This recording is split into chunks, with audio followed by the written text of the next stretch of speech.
and welcome to today's show. I'm your host, Zach Drew. We're going to be talking about something that is actually taking place live right now as I film this show, and it is the White House Crypto Summit. A lot of things are coming out, but let me just go ahead and start out by saying, as we know, during his 2024 election campaign, Donald Trump announced plans for a crypto strategic reserve, which we have talked about several different times on this program because it really is a big deal. Essentially, it would set up the United States to buy and sell cryptocurrency and really could be a total game changer for the entire industry. So in posts on Truth Social this last Sunday, this is what Trump had to say going into the White House Crypto Summit.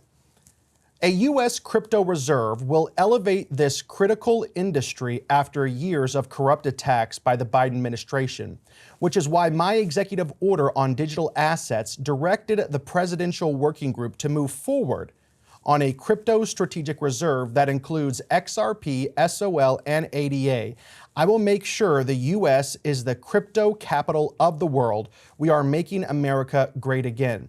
And then he posted just a little bit after that, and obviously BTC and ETH, which is Bitcoin and Ethereum, as other valuable cryptocurrencies, will be the heart of the reserve. I also love Bitcoin and Ethereum. So going into the meeting, he did sign an executive order. And what it's doing is he has officially set up a reserve, a cryptocurrency reserve. And what's going to be stashed in that is cryptocurrencies that have already been taken from the United States government because of, illegal happenings. And any future confiscation of these cryptocurrencies will then go into the reserve. One of the things that people were anticipating was that he was going to be buying more cryptocurrencies, specifically Bitcoin, to add to the Federal Reserve. Plans of buying 5% of all circulating Bitcoin. He hasn't done that yet. He slowed down on that. And I was hoping he would do it. I understand why he's not as far as optics go. I mean, think about it. Ever since he took his first day in office, it's been about DOGE, right? The Department of Government Efficiency. And they're touting every day the billions and billions of dollars that we are saving the taxpayer by exposing where the money is going and cutting it off. So he can't be doing that and at the same time saying, hey, you know what? I want to buy 5% of all circulating Bitcoin. Let's drop $200 or $300 billion that's going to fall on the taxpayer, right? He can't do that right now. That will be coming later in his presidency, mark my words. But right now, apparently he feels is not the right time, which as far as optics go, I get it. I was hoping for that today. But the prospect of a reserve is a major step in Trump's vision to establish the U.S. as the crypto capital of the world, which was, like I said, one of his promises during his bid for the president last year. And as this show is being edited, once again, it is going live right now, this White House Summit. So let's go ahead and read an article, and then we're going to get into the content. This, once again, is going to be going back into history because what's really taking place isn't just Trump being a fan of crypto, Trump being a fan of Bitcoin. He's taking down a 150-year conspiracy that is he is trying to take the power away from the federal banking cartel. All right? That is what is actually taking place. So let's just read this quick article, then we're going to continue. Bitcoin Reserve launch, what to expect from the White House Crypto Summit. Crypto anticipation is building for the White House Crypto Summit. This first of its kind event could potentially mark the launch of the U.S. Strategic Crypto Reserve, which it has. Several industry leaders and members of President Donald Trump's crypto task force are expected to attend. Meanwhile, Bitcoin and cryptocurrency prices rebounded modestly on Wednesday ahead of the summit. Many suspect the Trump administration will officially launch the U.S. Strategic Crypto Reserve and provide more details about how it will operate. Some industry reactions. Coinbase CEO Brian Armstrong posted online Sunday night, still forming an opinion on asset allocation, but my current thinking is, one, just Bitcoin would probably be the best option, simplest and clear story as a successor to gold. And then we're going to keep going down. Trump's crypto executive order. The White House crypto summit comes after President Donald Trump in January announced an executive order to turbocharge the digital assets industry. That executive order called to explore the creation and maintenance of a national digital asset stockpile. So that's where we are. It has been created through an executive order. We are not going to be buying more at the moment because it's because of Doge and optics right now. So it's important that we are informed. It's important that we inform. The more information we have, the better decisions we can make. What we have discussed on the program is that congressmen, senators, countries, presidents throughout the world, and in addition to that, the largest investment institutions on the planet are now viewing cryptocurrencies, primarily Bitcoin at the moment, through the same lens that gold and silver have historically been viewed from. And as a hedge against inflation, we know that an asset, it provides stability in uncertain times. So the weaker the dollar becomes as the world's reserve currency, the more powerful and profitable these decentralized digital currencies will become. These decentralized currencies that exist apart from the government control will be. They will be incredibly profitable. Like I said, it's going to be viewed as in the same lens that gold and silver has. Now, I shared and to set the stage up, I shared a few weeks ago on the program that Trump is attempting to finish what JFK was attempting to do and was ultimately assassinated for. And let me tell you, it wasn't just about politics. It was about money, it was about power, it was about control. Now, most people don't realize this, and I shared it a few weeks ago, that just a few months before JFK's death, he signed Executive Order 11110. And what was that? It was a direct challenge to the Federal Reserve, to the banking cartel, the private banking cartel that controls the flow of money in this country. So what did he do? He authorized the U.S. Treasury to start printing silver-backed currency, real money, not the debt-based fiat currency we've been enslaved to ever since.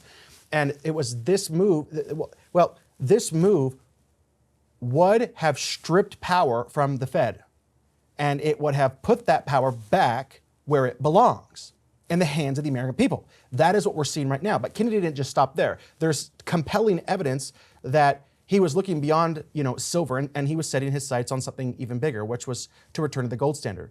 Now, what would that have done? It would have ended the central bank's ability to print money out of thin air. It would have collapsed the system of perpetual debt that has kept nations and individuals enslaved to these powerful banking dynasties like the Rothschilds and the Rockefellers. And guess what? That kind of move makes enemies, very, very big enemies. And so I'm going to tie this together once again. So as JFK was to gold, was to the Fed, Trump is to Bitcoin and crypto to the Fed. As JFK was to gold, challenging the Federal Reserve, Trump is to cryptocurrency, challenging the Federal Reserve. And if you don't believe me, just wait. Just wait. I'm telling you, everything is aligning this way. Andrew, go ahead and put these graphics on the screen, and then we're going to continue with some more stuff. So the parallel to gold. So just as Kennedy sought to challenge the fiat currency system by returning to asset-backed money, Trump is challenging the Federal Reserve's push for CBDCs by advocating for financial sovereignty and the preservation of decentralized currencies like Bitcoin. Cryptocurrencies represent a modern-day equivalent to gold in the sense that they operate outside of government control and offer individuals freedom from centralized monetary manipulation. So Trump's economic declaration. Trump also has declared his intention to kill CBDCs. Totally different than cryptocurrencies, right? One is centralized, one is decentralized. One is controlled by the Fed, one operates totally outside of the Fed's control. Both in the US and globally, he recognizes that if the Federal Reserve and the global central bank succeed in implementing CBDCs, it would mark the final phase of centralized financial control, akin to the Antichrist system described in Revelation, where no one can buy or sell without the mark of the beast. The bigger picture was this. It was a battle of financial sovereignty. Both JFK and Trump appear to have confronted the same fundamental issue. JFK's battle was against a centralized banking system that manipulated the economy through fiat currency and sought to strip away asset-backed money like gold and silver. Trump's battle is against a centralized digital currency system that would strip away individual financial freedom and sovereignty in favor of global control by central banks. In both cases, the Federal Reserve stands as the gatekeeper of centralized monetary power. For Kennedy, the Federal Reserve's fiat currency posed a threat to America's economic freedom. For Trump, the Federal Reserve's push for CBDCs poses a threat to America's personal and financial freedom. But the thing is this, the stakes are higher now than ever. Because if JFK's vision had succeeded, the Federal Reserve's power might have been curtailed. If Trump succeeds, it could delay the rise of a one-world economic system for some time. I am going to be talking next in just a moment about me getting in trouble this week. I got in trouble for some things I said at a political meeting. That was the truth. But people don't like the truth. But before we do that, we do need your help. I want to encourage everybody watching, if you would get behind us, we need your help, okay? We need your help. We didn't quite raise enough in our last fundraiser, and I said that'll take us the next few months for sure. Well, we're feeling it. There's been several people that have had to cancel their monthly recurring partnerships. So if you can get involved, that would be amazing, absolutely amazing. It's not like we have a pool of money. We don't. We are barely scraping by month, okay? If you go to ZachDrewShow.com and click that bright orange donate button, you can either donate there through PayPal or the Christian online payment service platform called Tithely and give a gift. And if you could simply click that button that says become a monthly recurring, have it be a monthly recurring donation, that's what we need. We need people that we can count on every month. And you can also give the old-fashioned way, write to Zach Drew Show, P.O. Box 797, Decatur, Illinois 62525. Would you consider standing with us? We need your help. So, once again, this goes back. It's like, you know, we can't ever say anything bad because the man did so much good. And because this man did so much good, it's like we can't say any of the other things that he did that were horrible. Whenever we look at the state of problems that we are facing today, as conservatives, as Christians, the problems we are facing today, almost 100% of them come from the monarch that sits in D.C. The absolutely overreaching power that the federal government has now over the sovereign states, over the republic. And all the crazy things that we're seeing this administration do is because of that singular problem. And we can just simply think about it. We just ask ourselves, where did we go wrong? This is not how the first 130 years of 130 years of America's history was going. We were on the right track. Where did we go wrong? And because Abraham Lincoln did so much good through abolishing the horrible stain on America's past, which is slavery, because he did that, we can't talk about the other things he did, apparently, because it is what he initiated. And because of the groundwork that he laid, that other men took and built upon, is the reason we have these problems today. But we just can't say it. I spoke at a political meeting this past week. Let me tell you, I got a lot of people talking. Many came up to me after the meeting and thanked me for how bold I was. One old lady says, she goes, you got some big cojones on you. I'm like, oh, well, thank you, ma'am. Others didn't care for my lecture. Apparently people got up and walked out. Some said they're not coming back. And I want to make this clear.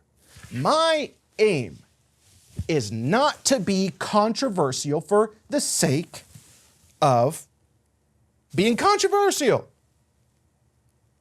My objective is the truth. And if I see the current problems that we are facing in America, isn't the right thing to do to show the people where the problems came from? Oh, but we're saying the name in which we must not speak the name.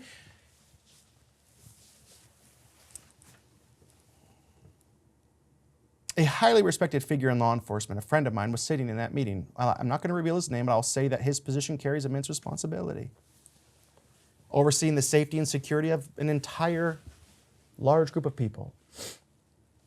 And to look out for our best interests, he actually asked some of the leaders at the meeting if what was said was recorded, which it wasn't, but this is.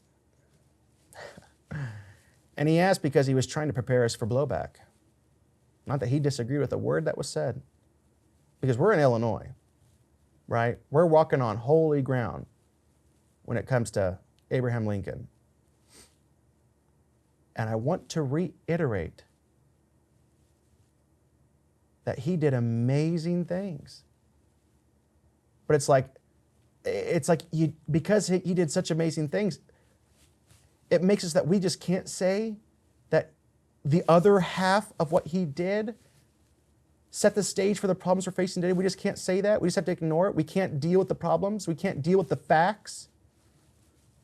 Because apparently there's another group in Central Illinois that discusses in part some of the things I spoke about. And we were told that the FBI, their branch based out of Springfield, Illinois, is monitoring them. Wow, this is some radical stuff. So I'm using my program to talk about it. I'm going to state facts that are unpopular but have been documented. This is not, and they're documented from the National Archives. These don't come from some random website that your crazy uncle is writing online. So if you don't want to hear the facts, then you don't want to hear the truth.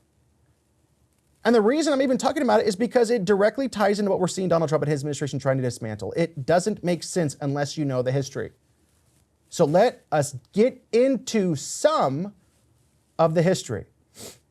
Let's start with, put it on the screen, Theodore Roosevelt on federal power and economic regulation. Direct quote from him from the New Nationalism speech, August 31st, 1910.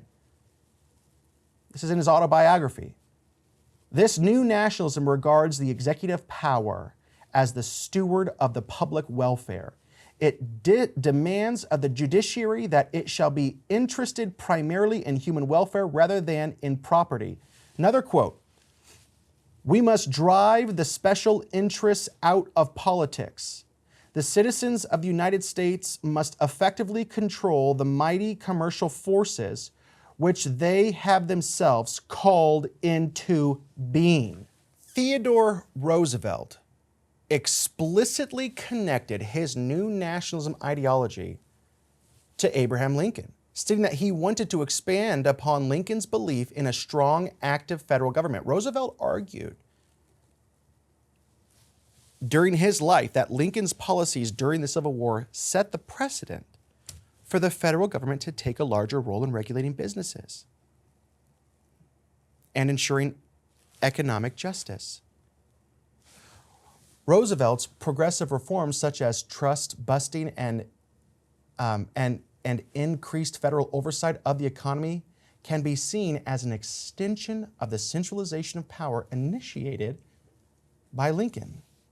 I guess I can't say that. Here's Thomas Jefferson on central banking. Bank paper must be suppressed and the circulating medium must be restored to the nation to whom it belongs.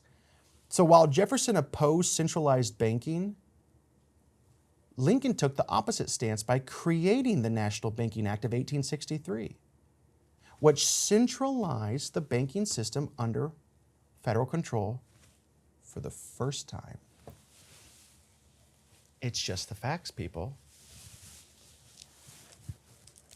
This act laid the foundation for a federally regulated banking structure. And what did that do? Make no qualms, make no mistakes about this. It paved the way for the eventual creation of the Federal Reserve in 1913. Lincoln's use of government-issued greenbacks also set a precedent for later federal monetary policies. Charles A. Lindbergh, Sr., on the Federal Reserve Act. This Federal Reserve Act establishes the most gigantic trust on earth. When the president signs this, the invisible government, by the money power proven to exist by the money trust investigation, will be legalized. So Lindbergh Sr. was a fierce critic of centralized banking, which he saw as an extension of the federal power shift that began with Lincoln. The National Banking Acts passed under Lincoln's centralized monetary control. And what did that do?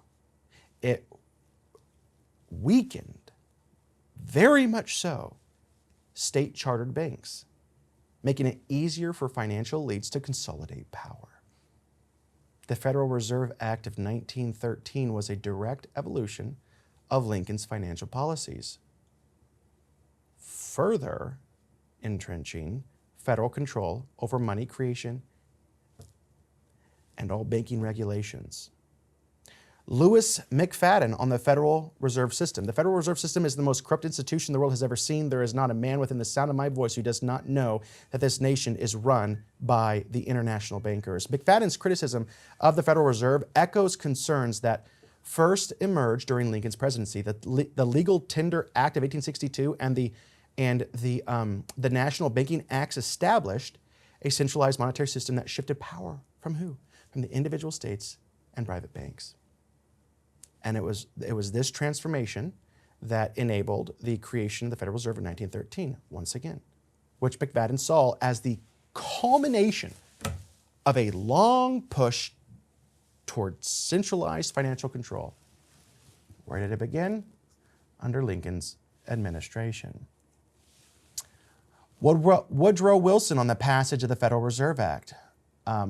This one, the authenticity is debated. It's attributed to Wilson after signing the Federal Reserve Act of 1913. I have unwittingly ruined my country. A great industrial nation is controlled by its system of credit. Our system of credit is concentrated. The growth of the nation, therefore, and all of our activities are in the hands of a few men.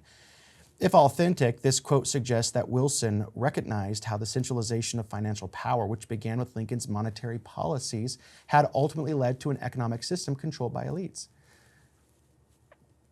Lincoln's Civil War-era economic measures, which favored strong federal oversight, set the stage for later financial reforms, culminating once again to the Federal Reserve.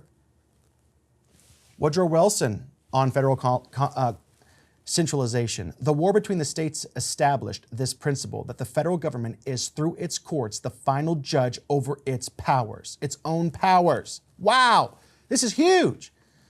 Wilson explicitly credited Lincoln's presidency with fundamentally altering the balance of power between the federal government and the states.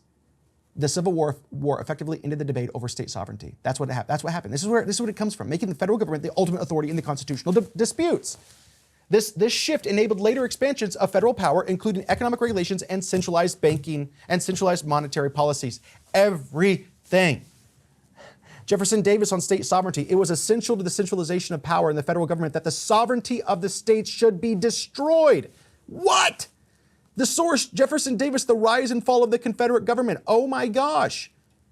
Davis argued that Lincoln's actions during the Civil War deliberately dismantled state sovereignty, which, as we know, fundamentally changed. It was fundamentally changing the American political system. Everything changed. But we can't talk about it. We can't say these things. Lincoln's use of federal military power to keep the states in the Union, his suspension of habeas corpus, his economic policies all contributed to an enduring expansion of federal control.